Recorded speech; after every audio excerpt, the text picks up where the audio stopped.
За бид төсвийн гүйцэтгэлийг хилцэхдээ дандаа ийм цаг тулгсан, материал нь маш оройтож ирсэн. За тэгээд ийм байнгын хороодын хуралд авахцсан ийм байдалтайгаар гүйцэтгэлийг бол маш муу хилцэж байгаа.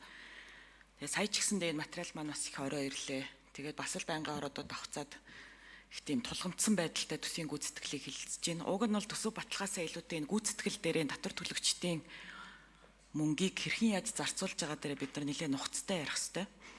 За тэгээд аудитын байгууллагаас болохоор жил болгоно л төсвийн ерөнхийлөн захирагч нар дээр ийм хязгаарлалтай дүгнэлт гаргаж байгаа, ийм алдаа дутагдал гаргасан гэл маш олон зүйл танилцуулдаг. Тэгээд та бүхэнд энэ төсвийн тухай хуулийн бас тодорхой заалтуудыг бас нэг ахиж сануулъя гэж бодож байна. Төсвийн тухай хуулийн 73-т төсвийн ерөнхийлөн захирагч тухайн жилийн төсвийн тухай хууль заасан зардлыг хэтрүүлсэн, ангилал зөрүүлсэн, зориул бусаар ашигласан бол тухайн эрхэлж байгаа албан тушаалаас чөлөөлөх хүндэслэл болно гэсэн заалт байна.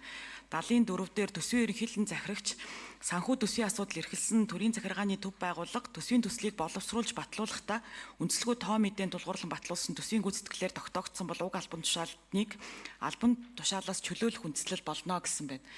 Тэгэхээр та бүхний одоо энэ аудитын газраас асуух гэж байгаа та бүхний гаргаад байгаа энэ хязгаарлалтай дүгнэлтүүд энэ олон алдаа дутагдлууд зөрчлүүд илрээд байгаа энэ төсвийн тухай хуулиараа ер нь өнгөрсөн хугацаанд ийм сахилгын шийдэл ногдуулах талаар санал дүгнэлтүүд энэ төр явсан юм уу?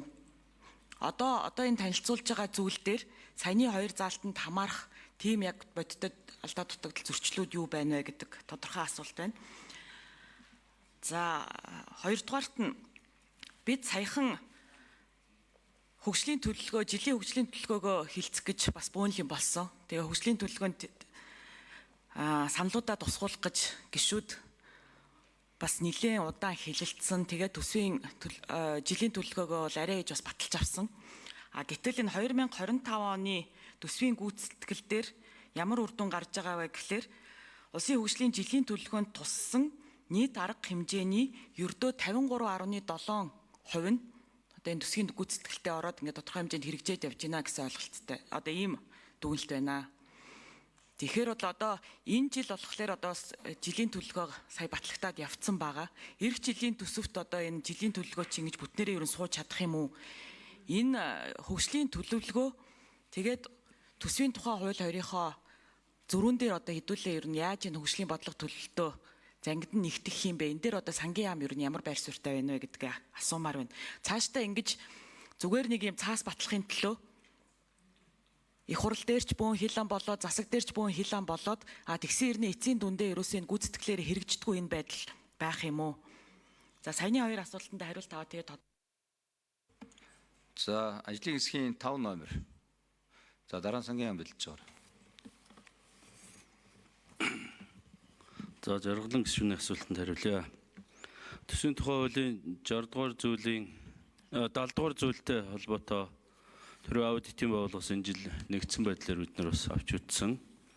Яг тэр төсвийн захирагчдад төсвийн хууль тогтоомжийг зөрчсөнтэй холбоотой хариуцлага тооцох асуудал байгаа. За энд бид нар 58 төсвийн ерөнхийлөн захирагчдад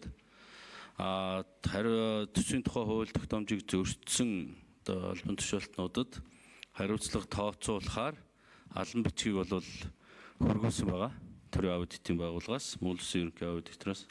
За мөн тухайлбал энэ төсвийн тухай хуулийн 70-ийн 1 хэсэгтэй холбоотой аудитын шийдвэрийг бол бид нар ингээд нэгтгэхэд аваад үзэх юм бол нийт 2316 зөрчил байгаа. 1 их 80 орчим төгрөгтэй холбоотой асуудал байгаа. Энэ хүрээнд бид 439 төлбөрийн акт тогтоосон байгаа.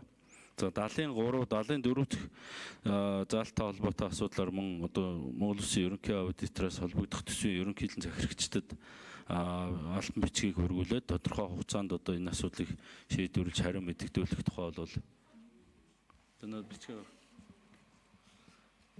гаргата. 58 төсвийн ерөнхийлөн захирагчдад бол албан бичгээр хөргүүлсэн байгаа. Гаргалтай бичиг.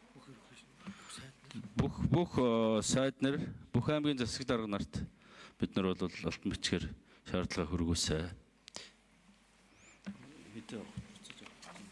За сангийн сайд. Хин хөө. 7 номер. За ажлын хэсгийн 7 номер.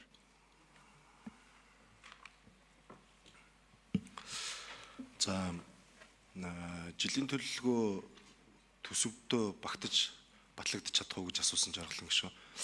За жишээ нь сая улсын жилийн төлөвлөгөөг саяхан 6 сарын 5 сарын сүүлээр батлахдаа урсгал зардлыг бол жишээ нь 500 тэрбумаар нэмэгдүүлэх нөлөөтэй заалтууд. За дээрэс нь хөрөнгө оруулалтын ингээд нэлээд олон ажлуудыг бол нэмээд бол баталсан байна. За одоо энэ жилийн байгаа төсвийн нийт урсгал зардал хөрөнгө оруулалтын зардал бол нийлээд зарлага хязгаар нь 32.9 их 80.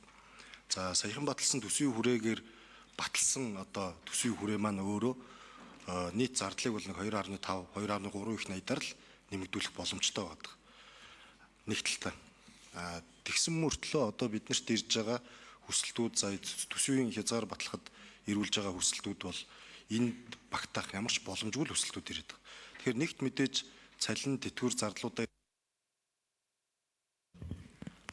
7 номер нэмэлт 1 минут өгье.